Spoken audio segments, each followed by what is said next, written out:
Hi friends, we will today discuss how to handle guarantees in corporate insolvency resolution process, specifically for filing of the claims and adjusting distribution when the debts are backed by the guarantees.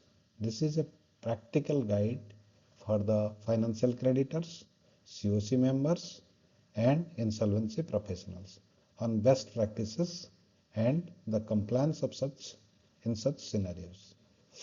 Setting the context, guarantees require special attention in insolvency.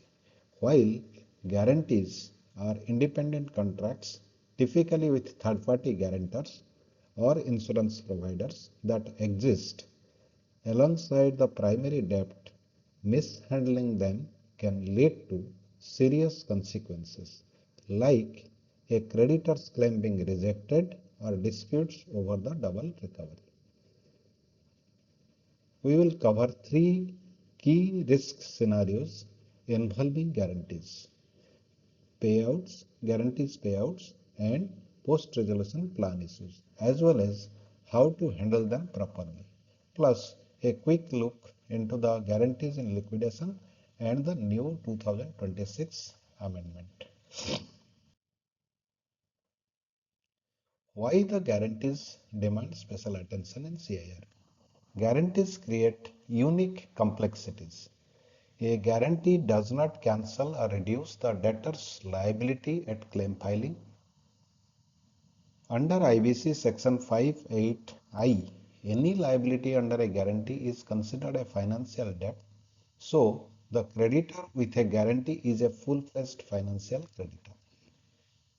Risk scenario 1, upfront claim reductions.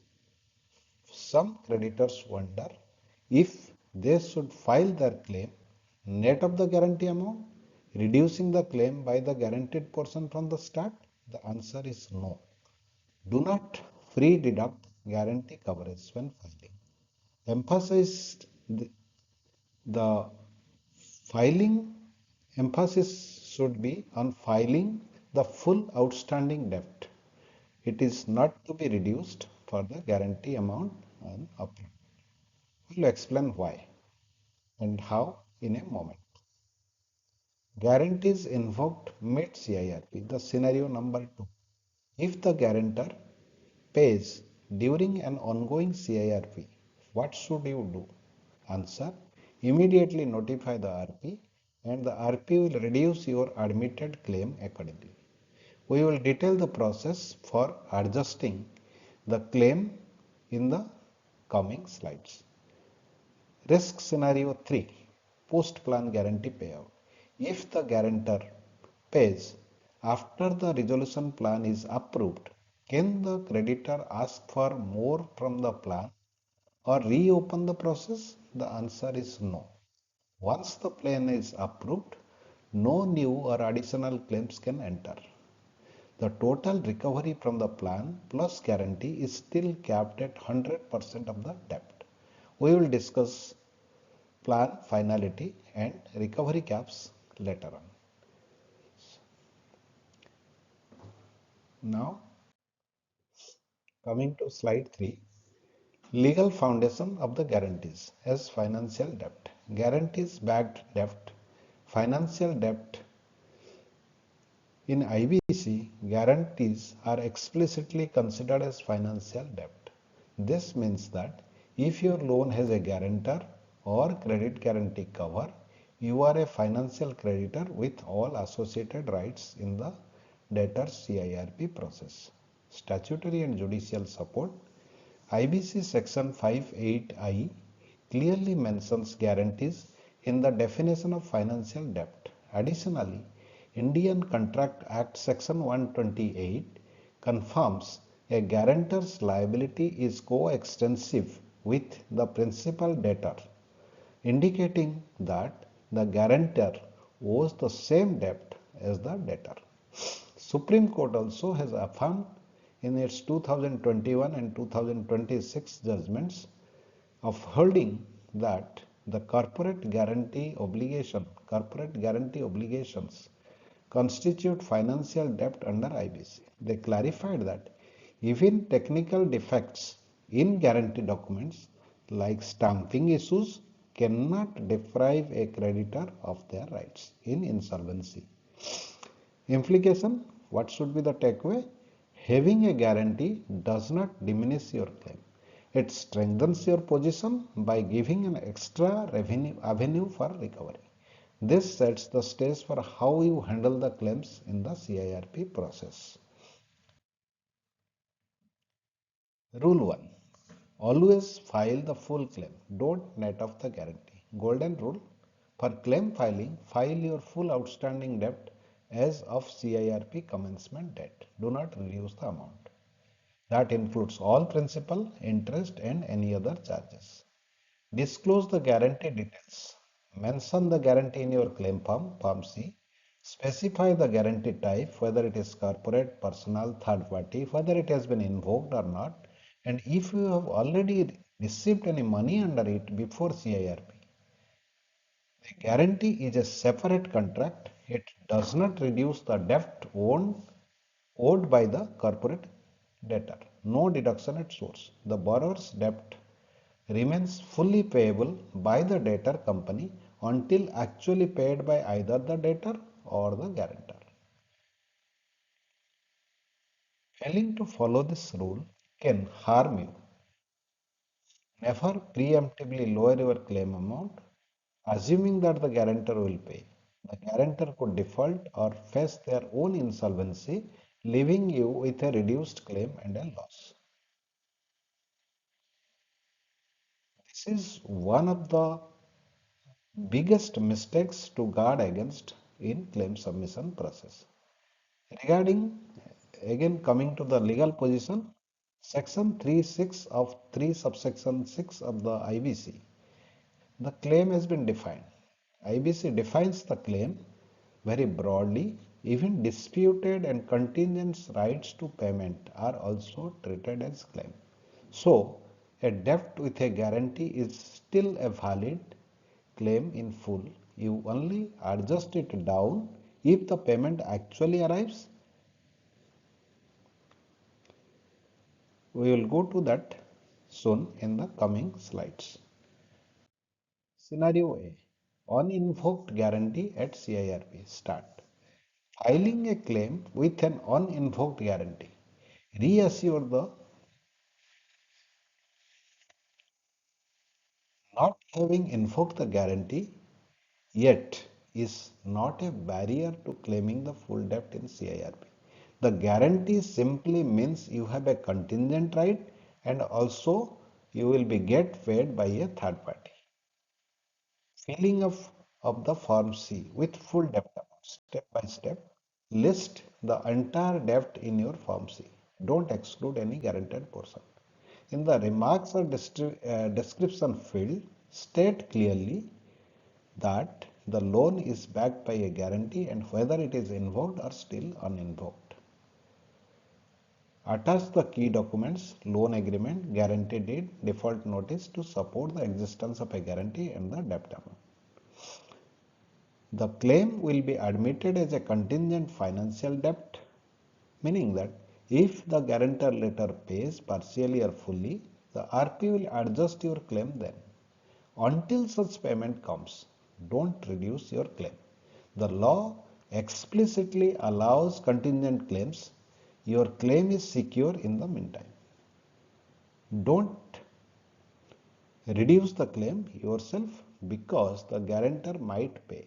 The guarantor's performance is not guaranteed. They could default or be insolvent. So, premature reduction permanently shrinks your admitted claim.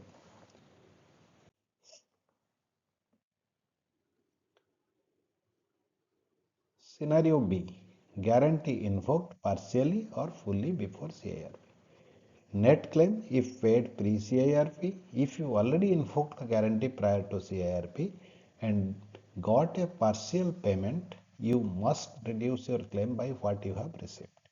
For example, if the total debt is rupees X and the guarantor paid you rupees Y before CIRP, Your claim in the CIRP is to be for X minus Y amount.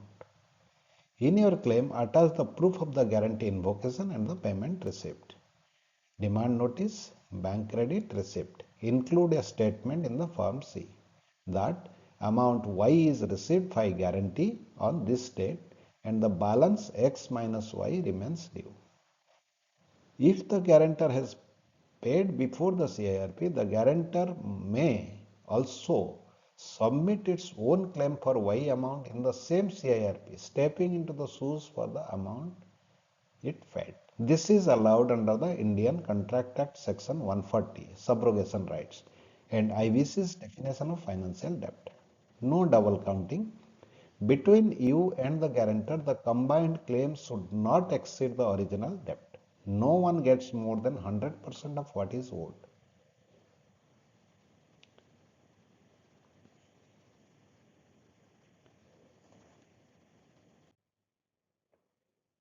Handling the guarantee proceeds received during the CIRP process, mid process. Immediate disclosure. If a guarantor or insurer pays out during the CIRP process before the plan approval, inform the RP without delay. The RP must then reduce your admitted claim by the amount of guarantee money you got. This is mandated by Regulation 14 Subregulation 2 of the CIRP Regulation of IBBA. Start your claim admitted in full at CIRP commencement date. Then if you receive the guaranteed amount mid-CIRP, immediately notify the RP in writing with proof of the credit. The RP will revise your claim downwards by the admitted claim is equal to original claim minus the guarantee payout. Proceeds are not part of the estate. The money the guarantor pays you stays with you. It doesn't go into the debtor's asset pool or get shared with others. So, from your perspective, it is a direct recovery, but now your remaining claim in the CIRP is smaller. No double recovery, you can't have your cake and eat it too. The RP will adjust your claim so that you don't recover beyond your total due. If you fail to disclose the receipt promptly, it is seen as suppressing information. This could damage the trust and even lead to regulatory issues. So, prompt disclosure is crucial. Guarantor's right. Note that if a guarantor pays during the CIRP process, they can file their own claim for that payment, subrogation rights. The RP should then verify and admit the guarantor's claim accordingly. So this is how the system keeps the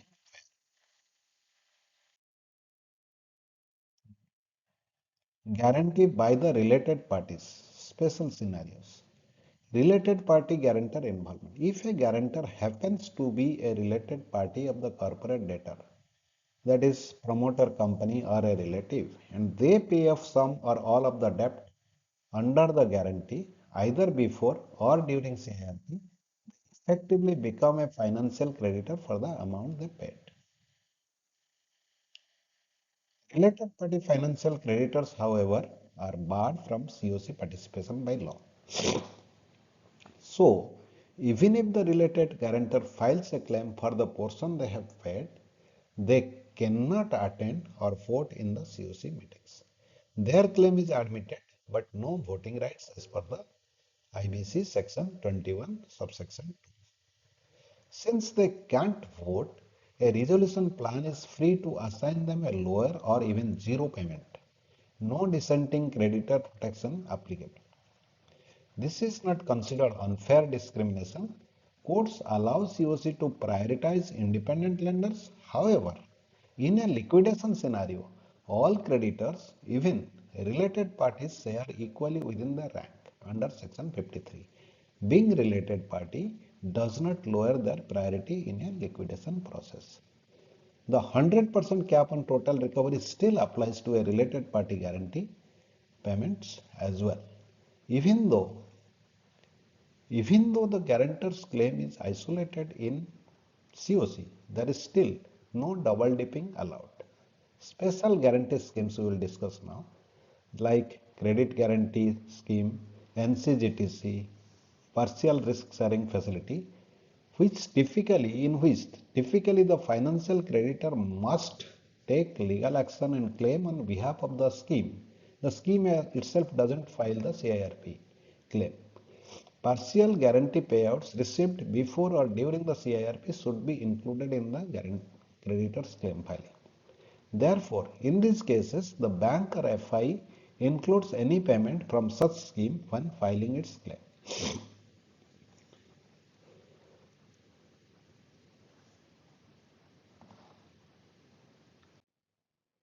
Now we will deal with the recent amendments with respect to guarantors' assets. In the 2026 amendment of IBC, Section 28A was introduced. Section 28A, this amendment addresses how to handle assets of the personal or corporate guarantors that a creditor has already seized by enforcing the security under the SIRP. The creditor has taken control of the guarantor's asset and now the corporate debtor CIRP is underway.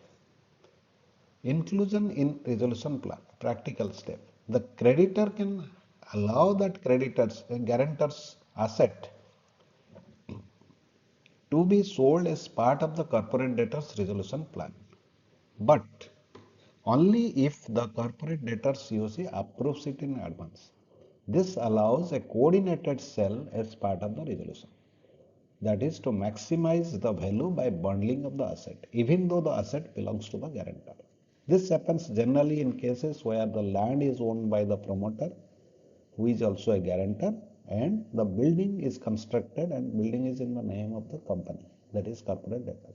In such cases, combining the asset of the personal guarantor, which is the factory land, with the building will help in getting better maximization of the value and recovery of the dues and the resolution of the company. If a guarantor is in its own insolvency, however, if the corporate guarantor is also in CIRP or liquidation concurrently, you will also need the RCOC's approval. 66% vote include those assets, include that asset sale, and any sale proceeds go into the guarantor's own insolvency and liquidation estate. If the guarantor is a personal guarantor in their insolvency or bankruptcy, it requires 75% approval of their creditors. Key effect on title and proceeds.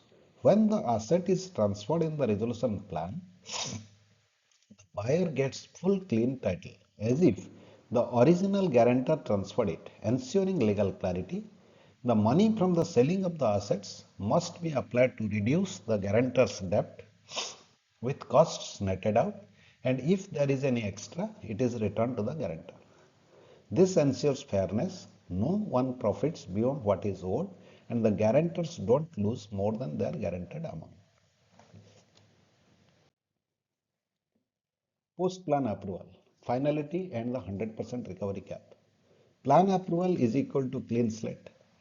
After the NCLT approves a resolution plan, it is final and binding on everyone as per section 31.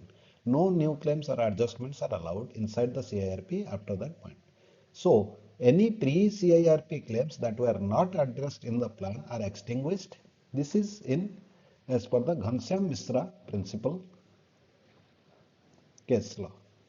Guarantee enforcement outside CIRP. You can still pursue the guarantor separately after the plan approval because that is a separate legal route, a distinct contract and typically a distinct legal entity. This does not violate the plan. In other words, you can continue or initiate enforcement action against the guarantor outside of the resolved CIRP since it doesn't involve the debtor's estate.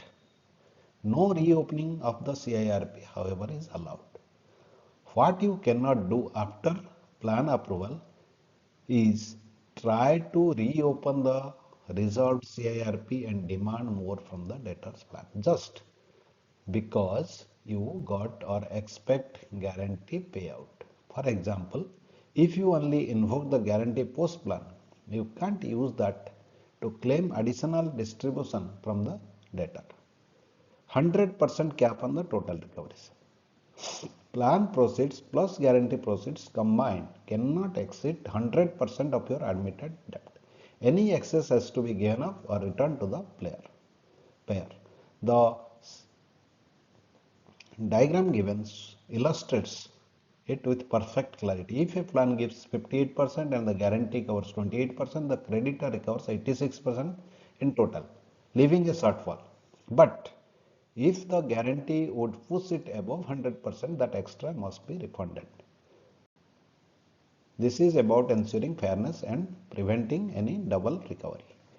The law ensures that you can't benefit beyond being made as a whole. Simultaneous proceedings, creditor versus debtor and guarantor. Parallel CIRPs are allowed. As a financial creditor, you can initiate CIRP against both the corporate debtor and its corporate guarantor at the same time for the same debt. Starting one doesn't stop you from pursuing the other.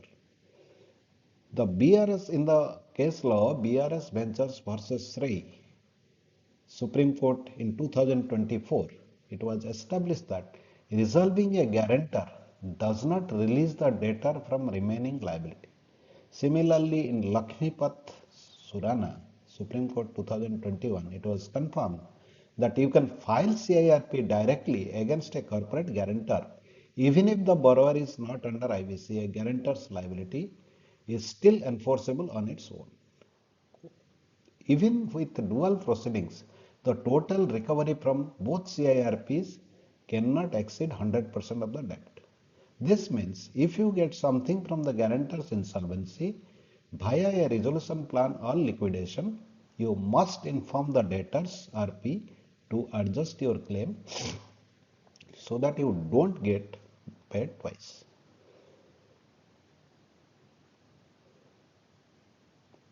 Running parallel process is thus fine, but coordinate closely with the RPs of each process to abide by the no double recovery rule.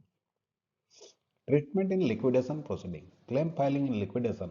If CIRP converts to a liquidation, file the full outstanding debt with the liquidator, just as you would do in the CIRP. Principal plus interest minus any pre-received guaranteed payout. Liquidation does not cancel your rights under a guarantee. You can still enforce a personal or corporate guarantee outside the liquidation, since it is a separate legal path. Even in liquidation, you can simultaneously pursue a guarantor, corporate or personal, to recover some of your debt. The liquidation proceeds does not freeze those external rights. So, you effectively has two tracks, claiming your share in the liquidation estate and chasing the guarantor outside. But there is a 100 cap in the liquidation process also. If the guarantor pays before the liquidation distribution, you must inform the liquidator and reduce your claim accordingly to avoid exceeding the full recovery.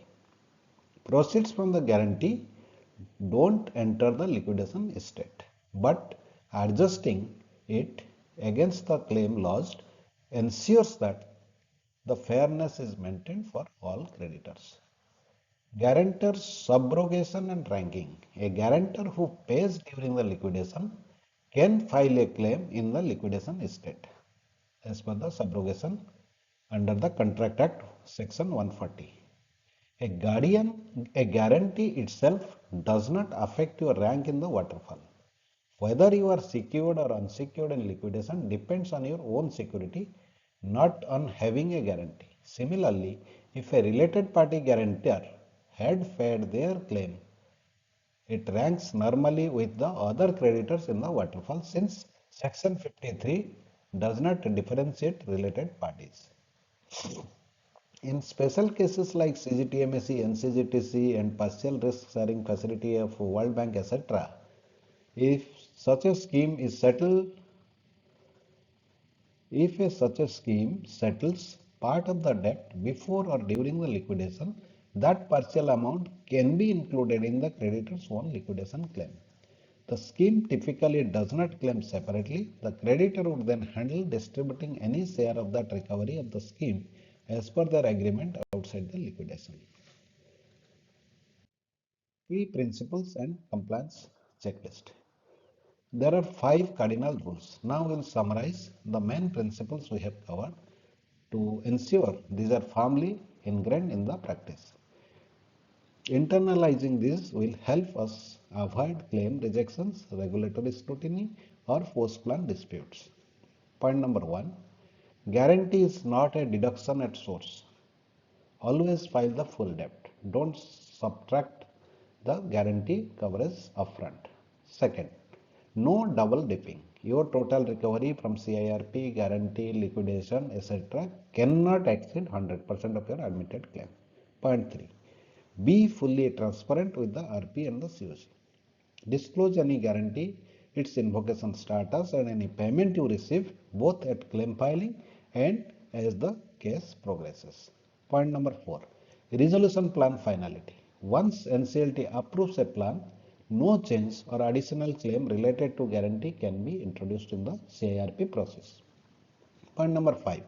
Respect guarantor's rights. If a guarantor pays, they have the rights to step in and claim that paid amount in the process by virtue of subrogation principle. This ensures fairness and preserves everyone's rights. Free filing checklist.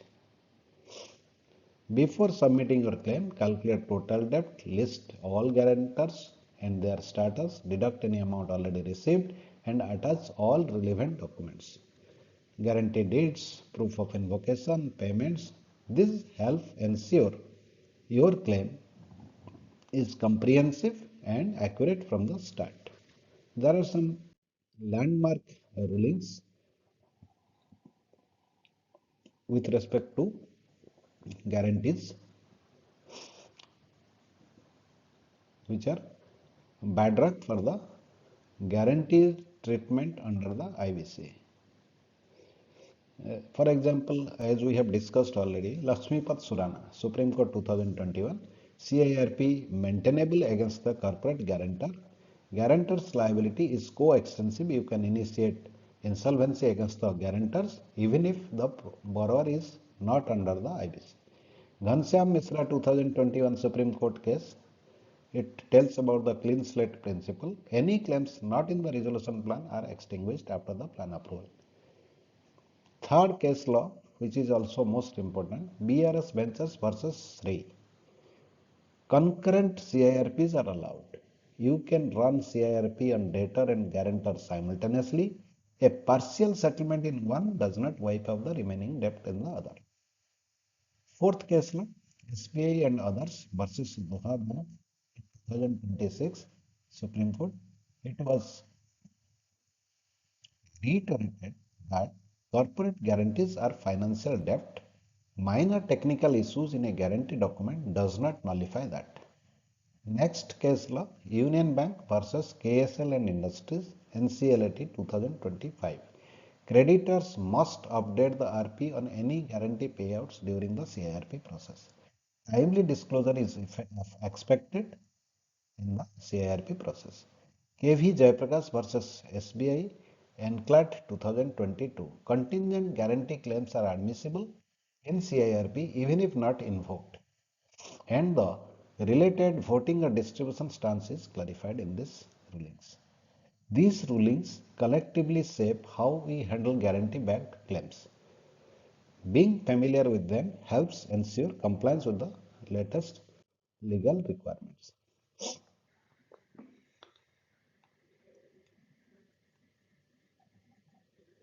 So we have given the references for deeper reading on these topics, including Supreme Court decisions and relevant regulations.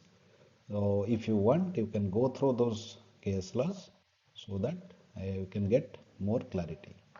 And I thank you all for the kind attention to the issue, to this presentation, and further attention.